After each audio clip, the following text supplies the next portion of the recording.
Just me, a place to be me, where you get to experience life. 'Cause life is a journey, not a guided tour. If you want the rainbow, you have to go through the rain. Welcome back, guys. Thank you so much for joining us. For this second episode, we are continuing to talk about reflection and recapping the 2024 year. And so, what that looks like, this next phase of our conversation is really looking at the power of letting go, releasing things that no longer serve us, releasing limiting beliefs, toxic habits, and unresolved emotions. Throughout our life is a constant cycle of growth and change. And as we move through different phases, some of our habits, relationships, beliefs, and commitments no longer align with our values or contribute to our overall well being. And so, learning how to let go of those things that no longer serve us is very, very crucial and essential to allowing yourself to move forward. And sometimes letting go can be challenging. So, with letting go, we have the fear of the unknown. So if I have this belief that something is working for a reason, but it's not helping me consistently, the fear of changing up my habits to do something else, that fear can have me stuck in doing certain unhealthy things. By holding on to these things, we can get stuck into habits of procrastination, self doubt, negativity, and also fear. And a lot of times we stay in these vicious cycles because they're what we're familiar with. Um, and the fear of the unknown is something that, even though it is different, it is still scary. So, one thing that it can be challenging with the concept of letting go of old habits and old beliefs and old thoughts can be just the fear of the unknown, what's on the other side. And then another thing could be just our comfort zone. A lot of times when we are kind of stuck in those vicious cycles, we do have a fear of not wanting to come out of our comfort zone. What do you guys have? The information that you just discussed, it has a lot to do with our thought process too, as it relates to what we are telling ourselves, as it relates to how we feel or how we think, as it relates to the concept of letting go. So, with that being said, letting go can be very difficult as you express regarding fear. Fear what? Fear the unknown. So instead of people moving forward, they have a hard time of letting go because, at least in this present moment, they know how they're feeling. Even though it's not a healthy feeling, they are aware of that feeling. And the fear is not knowing as it relates to what's on the other side, which could be a sense of control, wanting to be in control of the unknown. So that can be very difficult for people to let go due to their thought process, how they think about the situation, and therefore how they think of the situation can cause them to have a lot of negative thoughts about moving forward. So at times it's very comfortable to stay in the present, even though there is a lot of emotional discomfort as it relates to being in the present based upon what's presently going on. Yeah. I like how you pulled that out and you kept saying, again, both of y'all kept saying what we're telling ourselves and that negative thought process, the negative thoughts that we have. Those are the limited beliefs. So you might have those things like you say to yourself, I'm not good enough. You're going for a job. I'm not good enough. Those type of things you need to let go. Like, it's what we're saying to challenge that thought process so you can see that, yes, I am good enough. Maybe I might need more training. I might do, but I am good enough. You might say I'm not lovable if you're in a relationship, but you can see how you are loved in other relationships. But that one, so those things, you need to begin again to let go and challenge those negative thoughts with positive affirmations. And we talked about that in previous episodes as well. And then or like you start getting older, it's like, oh, I'm too old to learn anything. Like, I want to learn some stuff about social media, but what's my first thing? I'm too old for that. That's for the young folks. Those are the type of the limited belief system that we need to work on if as we are moving forward, because we're looking and recapping and resetting to have a different outcome for 2025, so to speak. Mhm. So if you to start is to pay attention to your thought process and to your actions. And I think a lot of those beliefs they come from, like, like past traumas or childhood things, things like that. They can stem from things and you grew up believing that, or things that might have been told to you as a child and you grow up believing those things, but you can see it's not true. And again, a good example to say that you're limited.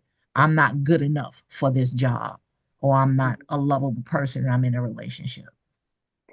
And sometimes we take those thoughts. So I know that sometimes when I work with clients who don't necessarily have awareness of their thoughts, but just know that they're sad, know that they're unmotivated, know that they're having trouble concentrating.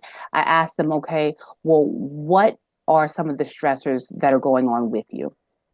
And when we talk about the stressors, we kind of see in those stressors, those unhealthy thoughts and those patterns of unhealthy thoughts that have them driving and continuing to remain in those stressors.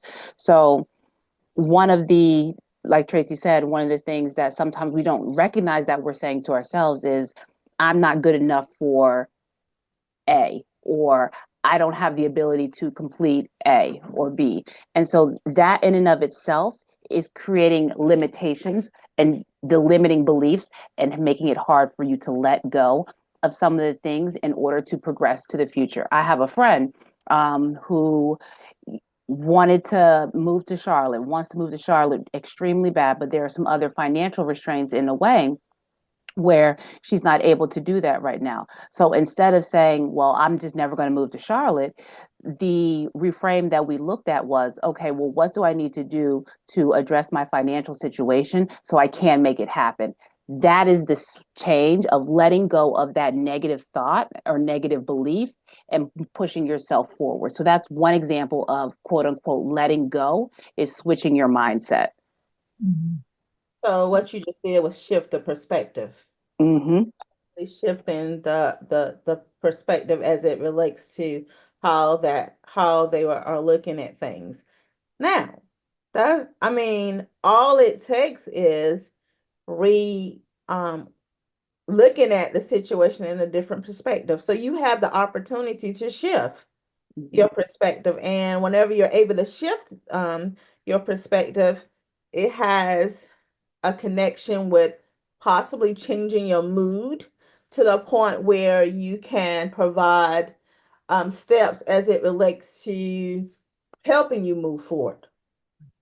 Like, And that's the one, I'm sorry, that's the one thing I like about like in therapy and working with consumers, that you get to help them write a new story, a new narrative. Like, this is how you thought, this is how you were doing things, and let's reintroduce some new thought patterns or affirmations. So okay, you don't have to continue that same way. Write a new story, a new narrative. So I love doing narrative therapy with clients. I love that portion.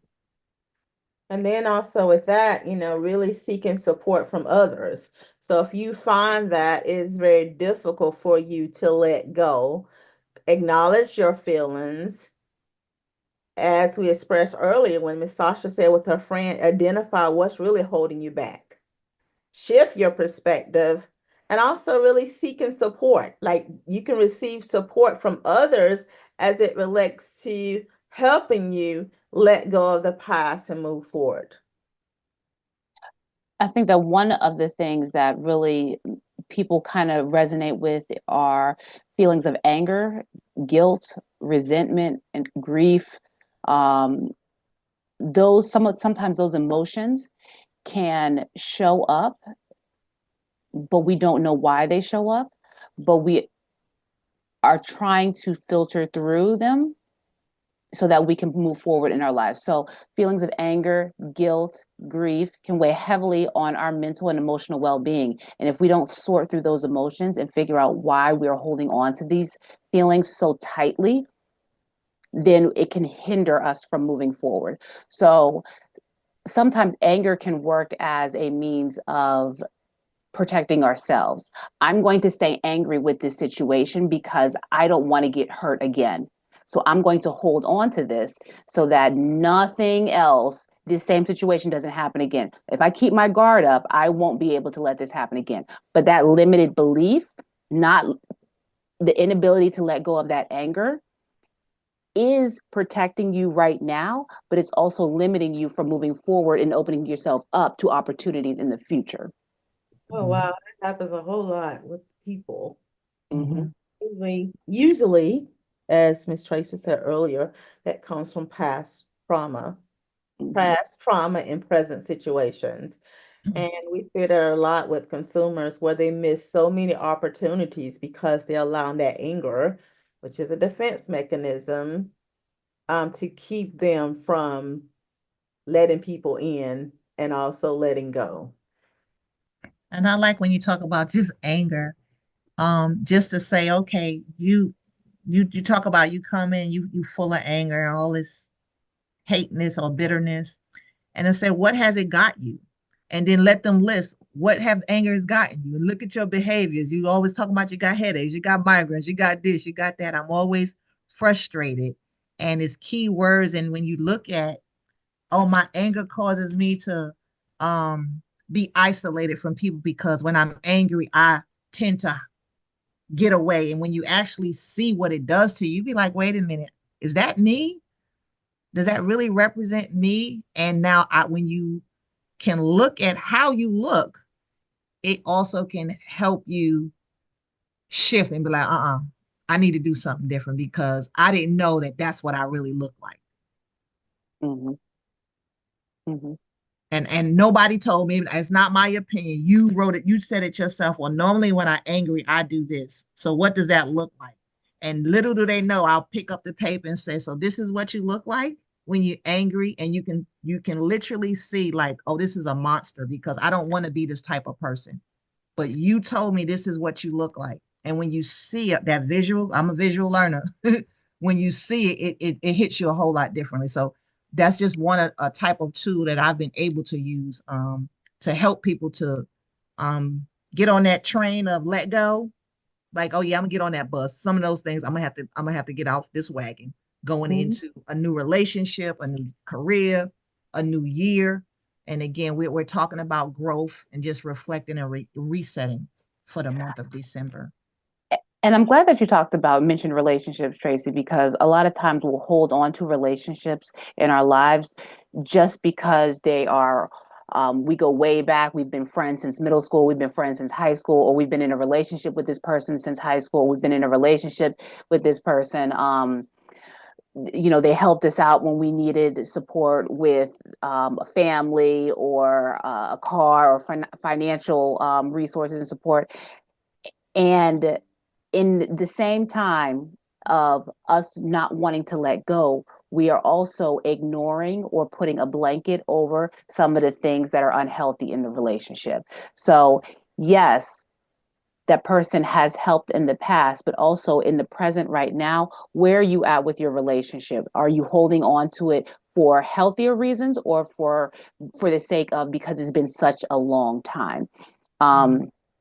And so that's another thing that kind of we work with consumers on, really reflecting what type of benefit are these relationships bringing for you and toward you. And that, So, that that's a key word too, with benefit, because I know that I have worked with a couple of people that they're in relationship just for the benefits, for the convenience. Like it's cold right now. I need a place to stay. That person has a job. They're gonna feed me. It's a holiday. I'm staying in this relationship until after the holiday just to get stuff. So you with just when you said like to get the benefits of it. So again, assess the relationships that you are in and see if it's really a healthy relationship. Is it a toxic relationship? And maybe you need to reevaluate whether it's a relationship or work environment or something. Just check those relationships, do an assessment, and determine if that's something that needs to be let go. And so by starting the let go process or starting the process of letting go, I would encourage individuals to really talk to somebody else, and someone that you feel comfortable with, someone that you feel safe with sharing authentic emotions. So emotions of fear, emotions of protection, emotions of anger, emotions of guilt, all of these emotions that sometimes we walk around with and we hide them behind a mask of happiness. Find a person that you truly, truly feel like you can be your true authentic self with. Then start by telling the person and explaining that information, because if you continue to kind of blindside and kind of mask over some of those feelings, then you're not being true to yourself, and it's going to be harder to let go. So start by seeking out a person who you truly feel comfortable with, and then explaining and sharing those emotions that we may not feel comfortable sharing on a daily basis. The next thing that I would recommend would be to replace some of those unhealthy thoughts, like Sharina said, and those toxic habits with healthier ones. Now, this is something that you may have to do time and time again, and it takes practice, consistency. So if I know that I have a hard time with being assertive in with my relationship, that may be something that I have to work towards and practice in order to build healthier foundations to eventually let go of this toxic relationship. Um, and then practicing forgiveness, allowing yourself with letting go. It's not holding grudges against yourself. It's not being hard on yourself. It's acknowledging that the experience happened, the situation happened, the environment happened, the relationship happened. And whether there are feelings of happiness, of contentment, of anguish, of guilt, of frustration, allowing those feelings to come and go and not judging them as good or bad, acknowledging them as it is what it is. And then practicing the forgiveness towards yourself. So you're not wrong for doing that. You're not a bad person. You're not a guilty person. You're not an unworthy person. And just acknowledging that these are the experiences that you need in order to flow through this time and this presence of your life and move forward to the next opportunity in the future. Ladies, do you have anything else? No, I think you did a good job as it relates to really summing up why letting go is difficult at times, and also the steps you can initiate to start letting go. Okay. And I like the fact that I mean it's a journey, a personal journey for everyone. So um just sit back and look at your ride. Look at the ride for this past year at a minimum and just see. And we just encourage you that to let 2025 be a difference. And we're all about growth. So we're hoping that these podcasts help you grow. So we enjoyed the ride. We enjoyed the ride. I enjoyed the ride. Awesome. Well, until next time, guys, take care of yourselves so that we can all take care of each other. Bye. Thank you so much for listening to Just Me Therapy podcast. If you are seeking further one-on-one diagnoses, interventions, and treatment plans, please consider scheduling an appointment with an individual counselor at Journeys Counseling Center, located in Greensboro, North Carolina. Journeys can be reached at 336-294-1349. The mission of Just Me Therapy podcast is to use authentic conversations to uplift one's mind, body, and soul. The goal of Just Me Therapy is to offer affordable education and insight to individuals who experience financial barriers to accessing individualized behavioral health care services. With that being said, the information, including opinions, advice, and recommendations discussed in this podcast, are intended for individual, informational, and educational purposes only. Such information is not intended to substitute the recommendations of your own licensed therapist or healthcare professional. Although we are licensed behavioral health professionals, we are not your licensed behavioral health professional. As a result, the advice mentioned on this podcast should not replace the recommendations offered by your own qualified health professional.